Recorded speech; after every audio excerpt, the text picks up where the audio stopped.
പ്രിയപ്പെട്ട ചെറുപ്പക്കാരെ നോക്കുമ്പോൾ 6-ാം നൂറ്റാണ്ടിൽ ജീവിച്ചിരുന്ന കാട്ടറബിയായി ഇമ്രുൽ ഖൈസ് ഉണ്ട്. ഇമ്രുൽ ഖൈസിന്റെ ചരിത്രം പറയുമ്പോൾ ഒരു 4 വരി പദ്യം നമുക്ക് വായിക്കാൻ കഴിയും. അമുറു അലാ ജിദാരി ദിയാരി ലൈലാ ഉഖബ്ബിലു ദൽ ജിദാറ വൽ ജിദാറ വമാ ഹുബ്ബു ദിയാരി ശറഫ്ന ഖൽബി വലാകിൻ ഹുബ്ബു മൻ സകന ദിയാറ. തന്റെ കാമുകിയായ ലൈലയുടെ വീടിനടുത്തൂടെ വരുമ്പോ മതില് കാണുമ്പോ കെട്ടിപ്പിടിച്ചങ്ങ് ഉമ്മ കൊടുക്കുക. ലൈലയുടെ വീട്ടിൽ നിന്ന് പട്ടി ഇറങ്ങി വരുമ്പോ ചെന്നിട്ട് പട്ടിയെ പിടിച്ച് കാലിനടിയിൽ പിടിച്ചിട്ട് ചുംബനം കൊടുത്തിട്ട് പറയാ, പട്ടി നീ എത്ര ഭാഗ്യവാനടാ, എന്റെ പെണ്ണ് ചവിട്ടിയ സ്ഥലത്ത് ചവിട്ടാൻ നിനക്ക് കിട്ടിയില്ല. ഓനതാ പറയുന്നത്. ഇവനാണ് വെള്ളിയാഴ്ച രാവിലെ സിനിമാ തിയേറ്ററിൽ പോയിട്ട് അവന്റെ വാപ്പാടെ ഫോട്ടോയൊന്നുമല്ല, അവനുമായിട്ട് ഒരു ബന്ധമില്ലാത്തവൻ അവന്റെ മോടി ഇങ്ങനെ വലിഞ്ഞങ്ങോട്ട് കയറി മാലയൊക്കെ ഇട്ട് പാലൊക്കെ എടുത്ത് ഒഴിച്ചിട്ട് ഈ അടുത്ത് ഇങ്ങനെ തിരുവനന്തപുരത്ത് ആറ്റിങ്ങന്റെ അപ്പുറത്ത് ഇങ്ങോട്ട് വരുമ്പോൾ എഴുതി വെച്ചിരിക്കുന്നു സച്ചിൻ ടെണ്ടുൽക്കർ. അതിന്റെ താഴെ എഴുതി വെച്ചിരിക്കുക, ഏ സച്ചിൻ, നീ ജീവിച്ച കാലഘട്ടത്തിൽ ജീവിക്കാൻ കഴിഞ്ഞ ഞങ്ങൾ എത്രയോ ഭാഗ്യവാൻ. 3 ചെറുപ്പക്കാർ, മുസ്ലിം ചെറുപ്പക്കാരുടെ പേരടിയിൽ എഴുതി വെച്ചിട്ടുണ്ട്. എന്റെ പ്രിയപ്പെട്ട സഹോദരങ്ങൾ, എന്റെ പ്രിയപ്പെട്ട യുവത്വത്തിനോട് ഞാൻ പറയുകയാണ്, എന്റെ പൊന്നുമക്കളെ, ആരെ മറന്നാലും പടച്ചവനെ മറക്കല്ലേ, ആരോട് കളിച്ചാലും നന്നാരോട് കളിക്കല്ലേ. നീ സിനിമാ തിയേറ്ററിന്റെ ഉള്ളറകളിൽ പോയി കൈയടിച്ച് തീർക്കാനുള്ളതല്ലടാ നിന്റെ യുവത്വം. നബിദിനം വരുമ്പോൾ ഏതെങ്കിലും ഒരു മൂലയിൽ പരിപാടി സംഘടിപ്പിച്ചിട്ട് അള്ളാന്റെ റസൂലിനെ സ്നേഹിക്കുന്നവനാണെന്ന് പറഞ്ഞിട്ട് കാര്യമില്ലടാ. ഏതെങ്കിലും ഒരു ദിവസം പള്ളിക്കകത്ത് വന്ന് തലകുത്തി വീണിട്ട് ഞാൻ മുസ്ലിമാണെന്ന് പറഞ്ഞിട്ട് കാര്യമില്ല പൊന്നുമോനെ. അല്ലാഹുവിന്റെ പ്രവാചകൻ ഒരുപാട് ചെറുപ്പക്കാരുടെ ചരിത്രം പറഞ്ഞു തരുന്നുണ്ട്. ഈ സിനിമാ താരങ്ങളല്ലടാ, മമ്മൂട്ടിയും മോഹൻലാലും അല്ലടാ, അല്ലാഹുവിന്റെ റസൂൽ എത്രയോ ചെറുപ്പക്കാരുടെ ചരിത്രം പറഞ്ഞു തരികയാ. അല്ലാഹുവിന്റെ പ്രവാചകന്റെ മുന്നിലേക്ക് ഒരു സഹാബി കടന്നു വരികയാണ്. മഹാനായ ഉമൈർ റളിയല്ലാഹു തആല അൻഹു കടന്നു വരുമ്പോൾ അല്ലാഹുവിന്റെ റസൂൽ പൊട്ടിക്കരയുകയാ. ഒരു ചെറുപ്പക്കാരനായ സഹാബിയാ ഉമൈർ കടന്നു വരുമ്പോൾ അല്ലാഹുവിന്റെ റസൂലിന്റെ കണ്ണ് നിറയുകയാണ്. പ്രവാചകനോട് ഉമൈർ ചോദിക്കുന്നു, യാ റസൂലല്ലാഹ്, എന്തിനാ നബിയേ കരയുന്നത്, എന്തിനാ നബിയേ കരയുന്നത്? ആ അവസരത്തിൽ അല്ലാഹുവിന്റെ റസൂൽ പറയുകയാണ്, ഏ ഉമൈറേ, നിന്റെ പഴയ കാലമൊന്ന് ഞാൻ ഓർത്തുപോയി ഉമൈറേ. അല്ലാഹുവിന്റെ പ്രവാചകൻ പറയുന്നു, ആരാ ഉമൈർ എന്നറിയുമോ? ആരാണ് ഉമൈർ എന്നറിയുമോ? മക്കയിലെ ഏറ്റവും വലിയ കുടുംബത്തിൽ പിറന്നവനാ, ഏറ്റവും വലിയ സൗന്ദര്യമുള്ളവനാ, ഏറ്റവും കൂടുതൽ സമ്പത്തുള്ളവനാ. മഹാനായ ഉമൈർ റളിയല്ലാഹു തആല അൻഹു മുസ്ലിമാകുന്നതിന് മുമ്പ് ധരിച്ചിരുന്ന വസ്ത്രമുണ്ടല്ലോ, സ്വർണത്തിന്റെ നൂലുകൾ കൊണ്ട് നെയ്തിരുന്ന വസ്ത്രമാണ്.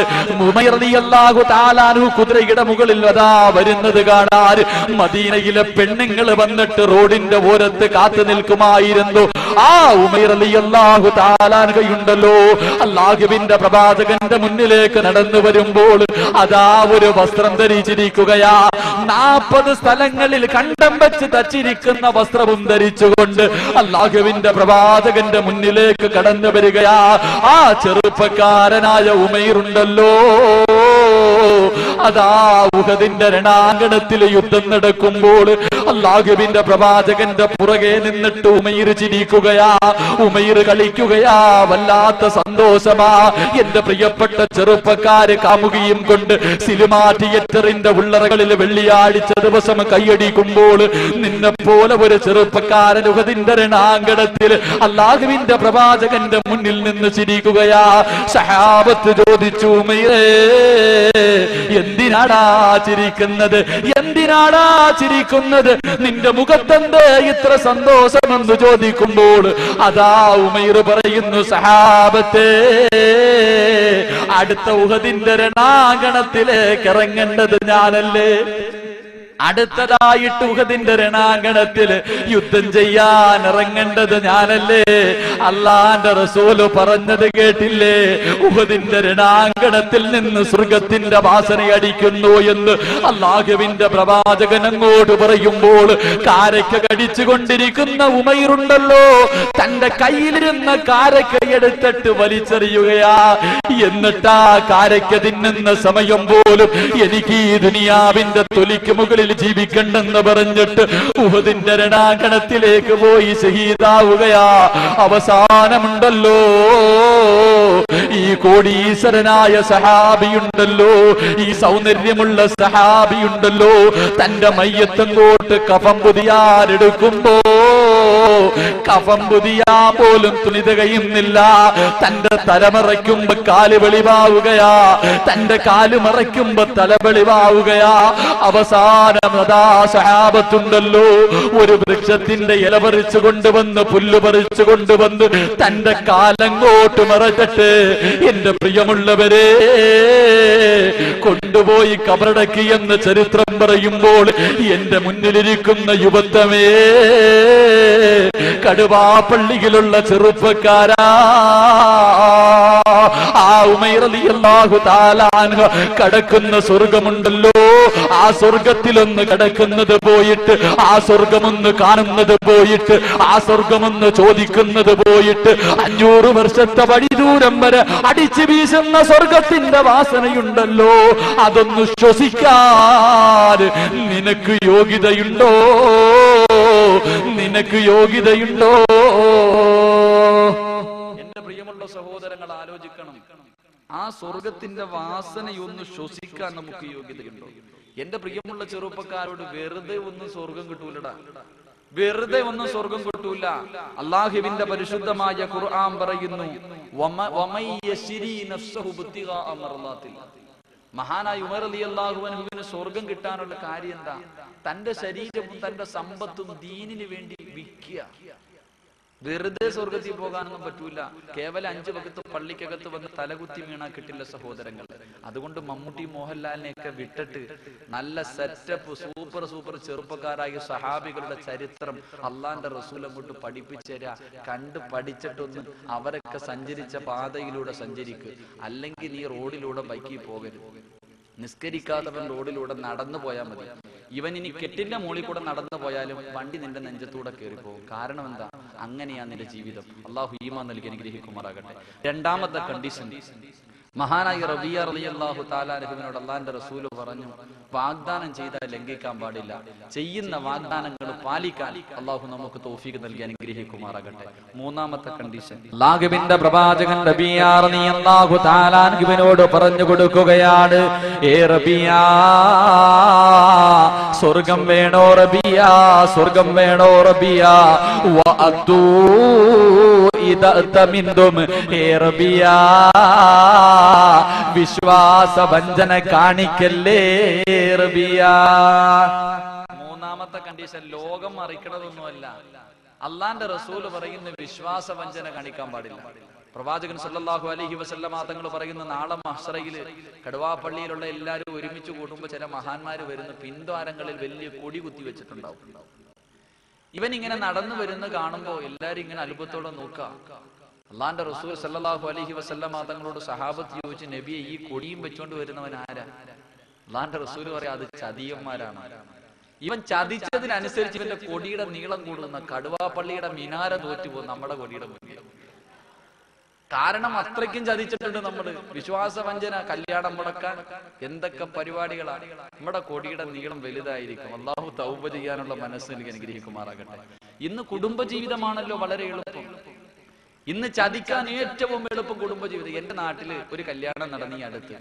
101 പവനും ബെൻസ് കാറൊക്കെ ഷിഫ്റ്റ് കാറൊക്കെ കൊടുത്തിട്ട് വലിയ കല്യാണം കഴിഞ്ഞ് ഫസ്റ്റ് നൈറ്റ് കഴിഞ്ഞ് പിറ്റേ ദിവസം രാവിലെ ആയപ്പോ ഈ പെണ്ണ് ഇതെല്ലാം കൂടെ, അവൻ ബാത്റൂമിൽ കയറിയപ്പം വെളിയിൽ നിന്ന് കുറ്റി കിട്ടിട്ട് ഇതെല്ലാം എടുത്തുകൊണ്ട് ഒളിച്ചോടി പോയി കാമുകന്റെ കൂടെ.